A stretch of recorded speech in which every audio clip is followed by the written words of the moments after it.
Por cierto que esta visita ha coincidido, pues no sé si llamarle buena noticia, porque aunque se trate de una persona que justamente no se ha caracterizado por hacer el bien, ha muerto y la muerte pues es lo que es, ¿no? No se le desea a nadie. Pero en cualquier caso estamos hablando de la guerrilla de las FARC, que ha recibido duros golpes en los últimos tiempos. Su jefe militar, el Mono Jojoy, fue abatido. Esta es la única manera, convertirlo en una guerra entre Estado y guerrillas. Supongo que la tendencia al deseo es el diálogo, ¿no? Que realmente es cuando se puede acabar un conflicto, pero ¿en qué fase estamos ahora? Esa es una buena pregunta y hemos pasado por diferentes etapas. En los últimos 30 años ha habido varios intentos de negociar y hacer un diálogo, y yo siempre he dicho que de la forma como se resuelve el conflicto, así será el tipo social que se tiene. En el año 2000, el gobierno del presidente Pastrana, antes del presidente Uribe, despejó una zona del país, se sentaron a dialogar, y allá fue cuando secuestraron a Ingrid Betancourt por esa época.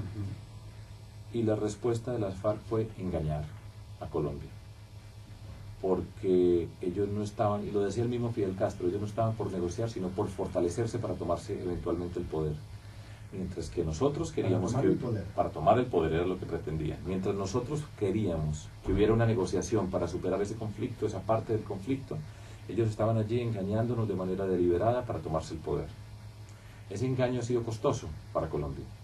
Vino el presidente Uribe y dijo, nunca les creí a ellos, e inició una etapa de confrontarlos militarmente. Y con bastante éxito, en el sentido militar, de enfrentarlos. Éxito que tiene que ver con el Mono Jojoy. El Mono Jojoy era el jefe militar de las FARC. Es un hombre que lo que ha destruido es infinito en nuestro país, y por eso yo siempre he creído que uno no se puede alegrar de la muerte. Nosotros decimos que la vida es sagrada, pero el Estado tiene la obligación de enfrentar con las herramientas legítimas, respetando los derechos humanos, a quien está en armas en contra del Estado. Y él era la expresión de la brutalidad de las armas. El primer principio de nuestro movimiento es: no hay idea ni propósito que amerite el uso de la violencia para lograrlo. Podemos pensar distinto, o podemos incluso estar de acuerdo, pero nunca usar la violencia para hacer una transformación. Las FARC, a mi modo de ver, son obsoletas. Nacieron de la idea del modelo cubano, cuando Fidel Castro, por las armas, derrocó al dictador Batista en Cuba, y estas guerrillas nacieron desde esa época pensando que por las armas se podía llegar al poder para hacer un buen poder. Eso no tiene ningún sentido. No hay necesidad de entrar ahora en una discusión histórica. Pero entonces, no tiene perdona, ¿quién alimenta las FARC? Pues las FARC las alimenta, desafortunadamente hoy, el narcotráfico. Porque el narcotráfico ya está en el sector rural, donde ha habido los cultivos de coca. Eso ha sido una riqueza extraordinaria que les ha permitido tener una capacidad militar, de armas, etcétera, para mantener esa fuerza. Pero las FARC no representan políticamente a nadie en Colombia. Puede que haya algunas personas, no representan una alternativa política, no representan una forma de ver el mundo. Entonces esas FARC son obsoletas en todos los sentidos posibles. Tienen capacidad para hacer daño, pero nunca para construir. Y eso no tiene nada que ver con una política social, con justicia. Si tuvieron alguna razón de ser, la perdieron, ¿no? Hace rato la perdieron. Y nos ha costado infinitamente a nosotros en Colombia. Pero bueno, nos tocó así y así vamos avanzando. Repito, todavía tendrán capacidad de hacer daño puntualmente.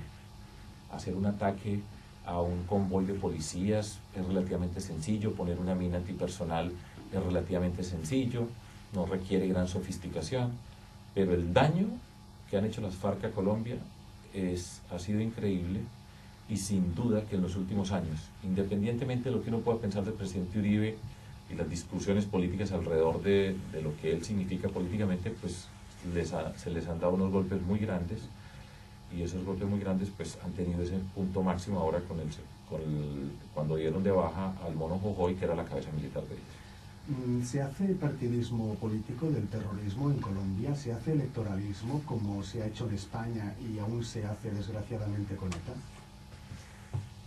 No tanto. ¿O hay más unidad? Yo creo que hay más unidad. Yo creo que muy pocas personas le encuentran algún sentido a las FARC. Hay veces que hay discusiones con respecto a la necesidad de dialogar. De la clase política, sí. De la oposición, gobierno... Es muy poco. Realmente es muy difícil encontrar a alguien en el mundo político que tenga algún tipo de simpatía, o por lo menos que la haga explícita. Hay discusiones acerca de que se debería dialogar, pero el país ha pasado por diferentes etapas, y esa última etapa fue muy dolorosa, porque fue un engaño a un país entero que quería que se diera un diálogo. Entonces, yo lo decía personalmente, dije, yo nunca me voy a sentar con alguien que tenga un arma en la mano a ver qué quiere.